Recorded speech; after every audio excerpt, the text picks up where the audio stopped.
이제 홍준표 대구시장이 한동훈 전 위원장에 대해서 굉장히 직격탄을 많이 날렸어요. 예, 홍준표 시장은 오늘 페이스북 글에서 70대가 넘는 노년층 지지자에만 걸구하는 정당의 미래가 있을까? 청년 정치를 외치면서 들어온 애들은 과연 그 역할을 했을까라고 밝혔습니다.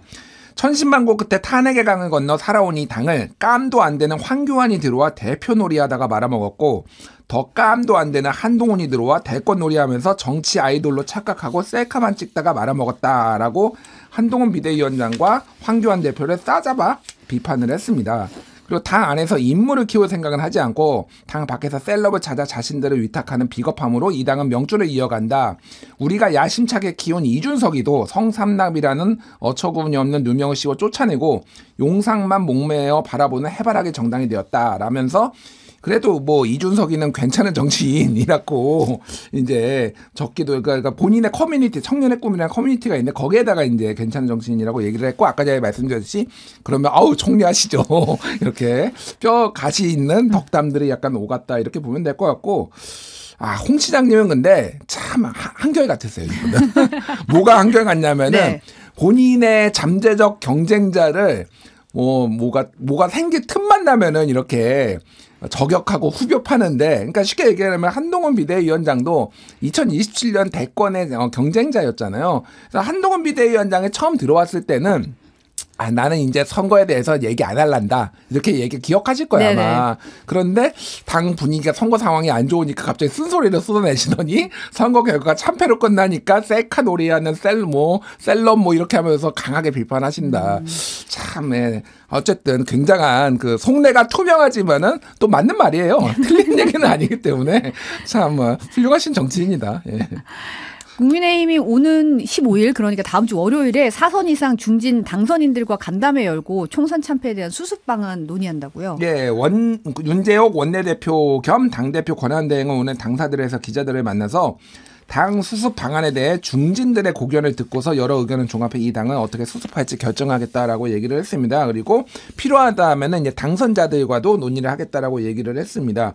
그러니까 중진 간담회가 열리면은 여기에서 아마 큰 틀이 나올 것 같은데, 이를테면은 당선자 총회 일정도 나오고, 이거를 지금 어떻게 전당대회를 빨리 열지 아니면 또 뭐 비대위를 갈지 뭐 이런 건데, 당내 분위기는 지금 비대위가 몇 번째냐. 그렇죠. 그러니까 비대위를 지금 계속 만들고 있는 거잖아요. 여당 대표가 계속 바뀌고 있는 상황이니까요. 일단은 여당이 이렇게 비대위를 많이 한 적도 없고 이렇게 오래 한 적도 없어요. 그러니까 이게 완전 비정상적인 당 운영이라는 거죠. 그래서 비대위보다는 가능성이 있다면 조기 전당대회가 좀 더 유력하지 않냐 이렇게 얘기가 나오고 있고요.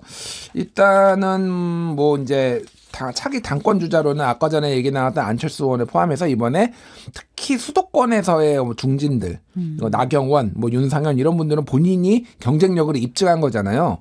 그리고 거기에 이제 김태호 의원, 이번에 이제 양산을에서, 그러니까 낙동강배트에서 민주당에서 한석을 가져온 김태호 의원 등 얘기가 나오고 있고, 뭐 권성동 의원이나 뭐 이철규 의원 3선 됐거든요. 이분도 뭐 당권 도전가 가능성이 있는데, 그러니까 2016년에 총선을 지고 나서 그때 이정현 홍보수석이 그러니까 당대표가 됐어요. 그러니까 오히려 친박들이 더 결집해가지고 당대표를 만들어냈거든요. 그러니까 이철규 의원이나 뭐 이런 분들은 그런 과거의 사례를 봤을 때 어떤 친윤들의 결집으로 될 가능성 뭐 이런 것들을 좀 염두에 두고 나온 게 아닌가 보여집니다. 룰을 좀 바꿔야 된다는 얘기도 나온다면서요. 당원 투표 100% 안 되고 이제 좀 여론조사를 넣는다거나 해서 좀 국민의 민심을 좀 받아들여야 된다, 이런 얘기도 좀 나오고 있는 것 같아요. 제가 지난번에 그 김기현 대표 당선될 때 이제 당신 100%로 바꾼 거에 대해서 뭐 이런저런 얘기를 하니까 국민의힘 분들이 나와가지고 당원의 의사를 받들어 가지고 당심으로 하는 게 뭐가 이상하냐라고 얘기를 하셨던 분들 누군지 다 기억하거든요. 제가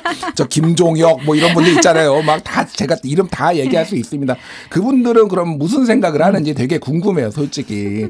당심 50, 뭐 민심 50 아니면 7대3 이렇게 뭐 얘기가 나오고 있는데, 그만큼 이제 뭐 민주당도 마찬가지인데 이게 약간 당원들의 그 어떤 강성 지지자들의 의견만 너무 많이 반영되는 거, 이런 것들에 대한 우려가 좀 나오는 거죠. 예.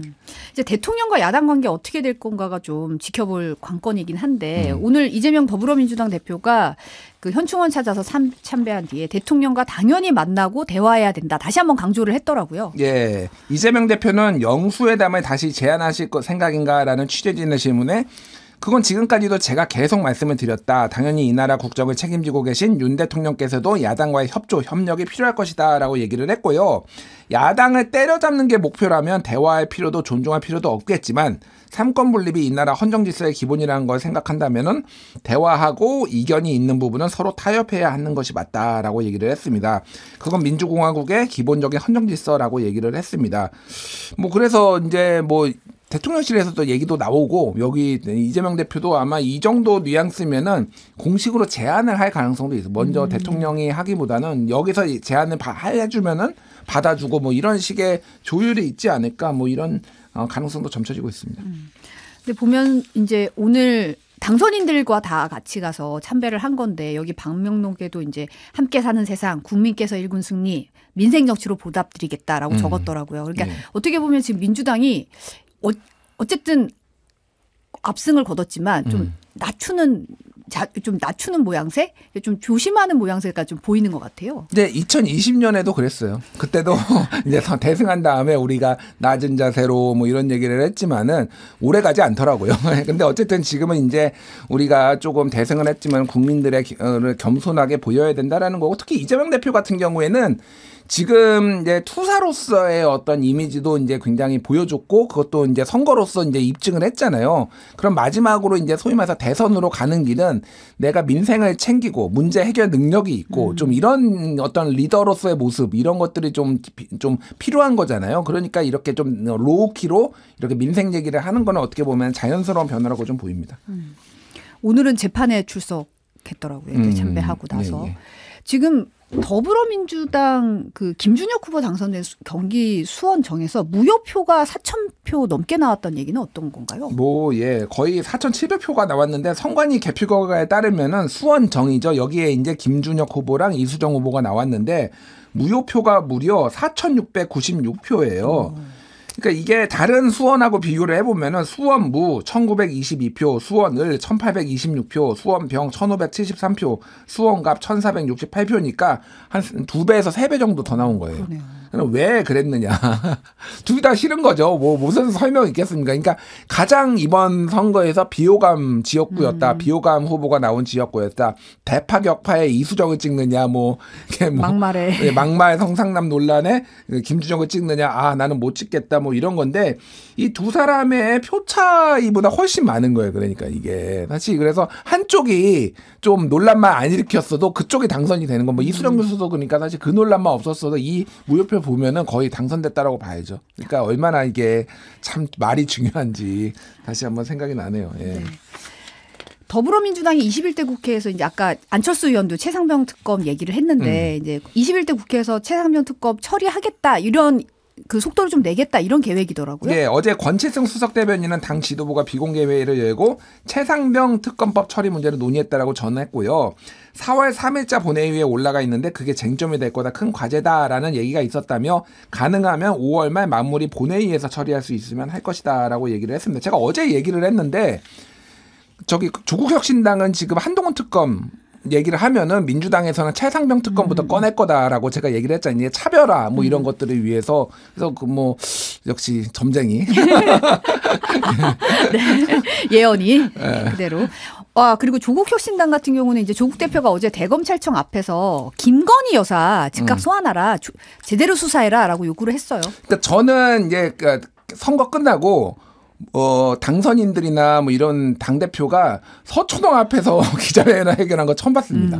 그러니까 이게 얼마나 지금 이 조국 혁신당한테는 중요한 과제고 이거를 조금 진지하게 바라보고 있는지를 좀 알 수가 있을 것 같은데 조국 대표가 김건희 여사 검찰이 소환 안 하면은 22대 국회 개원 즉시 대통령 부인 김건희 여사 종합특검법을 추진하겠다. 모든 의혹에다 넣어가지고 이거를 특검을 하겠다라는 거고 뭐 이런 도이치모터스 주가 조작 사건 뭐 관련해서 최은순 씨가 23억 원의 수익을 거둔 사실도 알고 있다라고 얘기를 했고요. 왜 그 도이치모터스 주가 조작 사건은 권오수 그 회장을 비롯해서 지금 1심이다 해서 지금 결과가 나왔거든요. 다 대부분이 유죄를 받고 일부 무죄를 받았는데. 있었는데 기소조차 되지 않고 조사조차 대면 조사조차 이제 하지 않았으니 검찰에 이제 직무유기를 얘기를 한 겁니다. 그래서 지금 검찰에서 나오는 얘기도 굉장히 지금 고민이 깊다.